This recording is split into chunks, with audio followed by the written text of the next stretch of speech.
Welcome to this video presentation here at Wimbledon Carriage Company, and here we have the Peugeot 5008 on a 71 plate.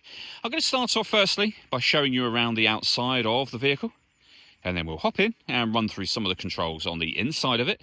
From the outside you can see it's a 5-door car with alloy wheels and tinted windows. We're going to start off inside the boot area first. As we approach the back of the car you can see we have reversing sensors. Plenty of boot space, along with the 3 individually folding rear seats, should you wish to increase this space even further again. And then this section, you can lift the carpet up to reveal 2 rear seats to give you 7 seats in total.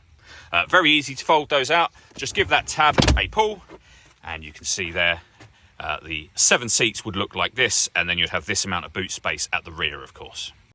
Okay, so we're just going to work our way back around to the front of the car, and then as I mentioned, we'll hop in and run through some controls from there. Now that we've done a full circle of it though, you can see the alloy wheels and the bodywork are all in fantastic condition the whole way around the car.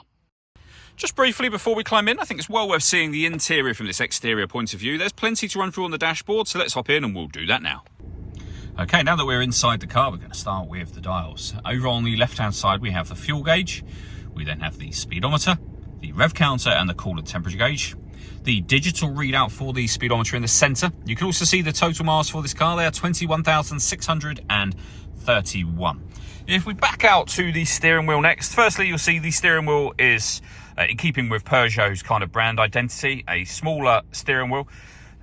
On the actual steering wheel controls, we have stereo controls and phone controls, and behind the steering wheel, the minus and plus paddle, so that you can change up and down a gear manually with this automatic gearbox, should you wish to do that.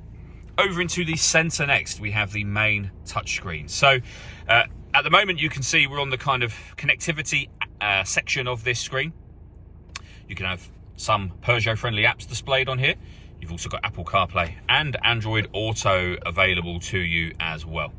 Over on the left-hand side, you can access your dual zone climate control. We can adjust the driver and passenger temperature. We can increase and decrease the fan speed. You can put the system into auto, which is what it was on a moment ago. If it's in auto, it will maintain the temperatures that you've asked for by taking full control of the fan speed for you, as well as the direction of the air. We can come back out to this kind of main menu at any time you wish to. You have a settings menu up in that top right-hand corner as well. Below that is where you'll get all of your other options. So, for example, your phone. We can pair your phone up. Down here we can also access the satellite navigation for the car. Nice clear colour display, as you can see. It's a very easy system to use. We can open up the climate control menu that we started on, and of course we have the audio menu as well. So this car's got AM, DAB and FM radio. As you can see, you can of course you can listen to your own music. You can do that via the Apple CarPlay. You've also got the ability to stream your music wirelessly via Bluetooth audio as well, once you paired your phone up. And again, the buttons I was using for all of that are down the bottom just here. We have the main volume for your stereo.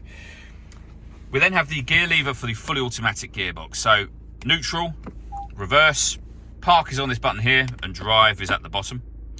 When in reverse, obviously you can see a different colour light just to help remind you that that's the gear that you're in.